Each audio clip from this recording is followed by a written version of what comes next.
겨우살이는 황록색 줄기와 잎으로 Y자를 만들며 엉켜 자라는 식물이다.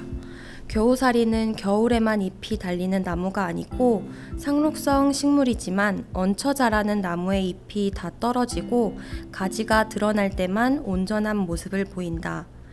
다른 나무의 가지 하나를 점령하고 살아가는 겨우살이는 그 나무의 양분을 가로채어 먹고 사는 기생식물이다.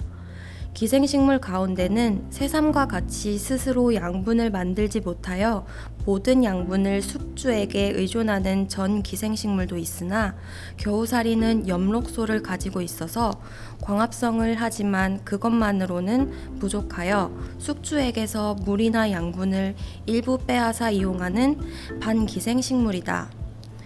또 아무 나무에나 붙어 기생하는 것도 아니고 참나무류, 버드나무, 팽나무, 밤나무, 자작나무와 같은 일부 화렵수만 골라 뿌리를 내린다.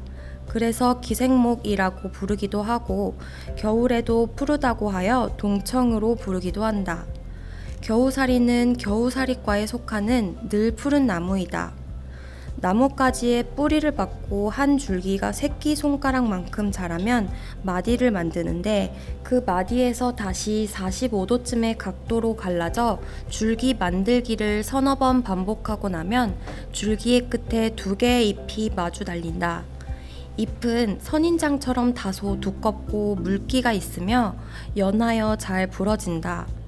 그러나 조금씩 늘어지는 줄기에는 탄력이 있어 웬만큼 무서운 겨울바람에는 부러지지 않는다.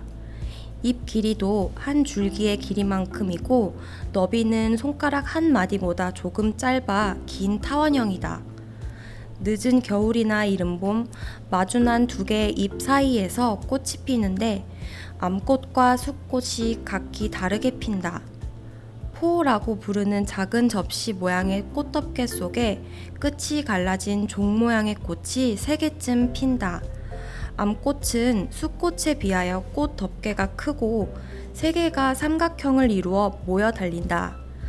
그러나 잎의 색보다 좀 더 노랗게 피는 꽃들은 크기가 매우 작다.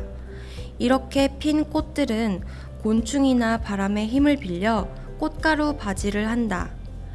열매는 꽃보다도 연한 노란색을 띠고 가을에 익는다. 한 개의 녹색 종자는 반쯤은 투명하고 끈적끈적하며 누르면 물컹한 과육이 둘러싸고 있다. 열매는 지름이 5mm가 조금 넘고 둥글다. 과육은 열매가 잘 익을수록 끈적거린다. 제주도에는 열매가 붉게 익는 것이 자라는데 붉은 겨우살이라고 부른다.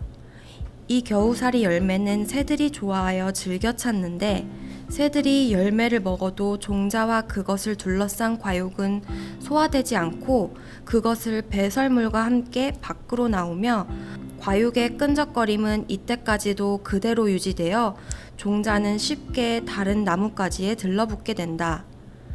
붙은 종자가 과육과 함께 마르면서 접착제로 붙여놓은 것처럼 단단하게 고정되어 떨어지지 않는다.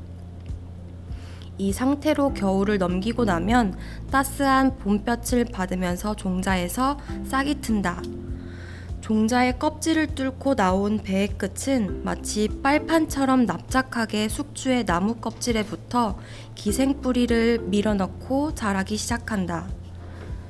일단 착생을 하는데 성공하면 두 개의 잎을 마주 달고 나오는데 종자가 싹을 틔워 잎이 나기까지는 5년쯤 걸린다. 겨우살이가 완전히 자리 잡고 자라기 시작하면서 착생 부위는 기생뿌리의 발달로 부풀어 오른다. 그 부위를 숙주와 함께 잘라보면 뿌리가 뻗어나간 모습을 잘 볼 수 있는데 기생뿌리는 몸을 지탱하기 위해 숙주의 줄기를 중심으로 쐐기형으로 박힌 뿌리와 함께 숙주의 양분을 빼앗기 위해 이동로를 따라 길게 뻗은 두 종류의 뿌리가 있다. 겨우살이는 한국, 일본, 중국을 비롯한 동북아시아와 유럽 전역에 걸쳐 널리 분포하며 우리나라는 제주도에서 함경도까지 전국에 걸쳐 발견된다. 설악산의 한계령을 넘어가는 양쪽 산자락과 해인사 입구, 그 그 뒤를 둘러싼 숲에는 겨우살이들이 무리지어 자란다. 한방에서는 잎과 줄기 전체를 말려 약으로 쓰는데 여러 증상에 효과가 있다고 한다. 눈이 밝아지고 몸이 개운해지며 머리카락과 치아를 단단하게 하여 산모에게 좋으며 허리 아플 때나 동맥경화 등의 효과가 있어 진통제, 진정제로도 썼다. 서양에서는 겨우살이를 좋은 일의 상징으로 여겨왔다. 예로부터 참나무 숲에 사는 겨우살이는 마법의 힘이 있다고 여겨 고대 제사장들이 제물로 썼다. 이 풍습이 차차 변형되어 오늘날엔 성탄절의 축하 모임을 열면서 문 위에 겨우살이를 달아두고 손님들이 그 아래를 지나면 좋은 일이 생긴다고 여기며 더욱이 그 아래를 지날 때에는 어느 여자에게나 입맞춤을 하여도 피할 수 없으며 이렇게 되면 결혼으로 연결된다는 풍속도 있어 요즘도 유럽의 일부 지역에선 성탄절이 가까워지면 시장에서 겨우살이를 파는 곳이 있다고 한다. 특히 예전 유럽 북부 지방에 퍼져 있던 드루이드 교에서는 겨우살이를 매우 숭앙하였는데 이 종교에서는 참나무에는 신이 들어있으며 겨우살이는 겨울 동안 참나무 신이 옮겨 사는 집이라고 생각했다. 한 해의 마지막 날이 되면 겨우살이 의식을 갖는데 흰 옷을 입은 제사장이 황금 도끼로 겨우살이를 끊어내고 기도를 올리며 한 해의 축복을 기원하고 겨우살이를 물에 담갔다가 그 물로 병을 치료하였다.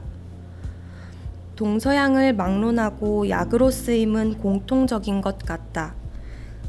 그 밖에 겨우살이의 열매를 나무에 붙여 새를 잡기 위한 끈끈이의 원료로도 이용했다. 겨우살이가 기생하는 나무는 생장 속도가 무척이나 느리고 수명도 짧다. 또 겨우살이가 지탱하기 위해 숙주가 되는 나무줄기에 박은 쐐기형 뿌리 때문에 그 나무는 좋은 목재로서의 가치를 잃고 만다.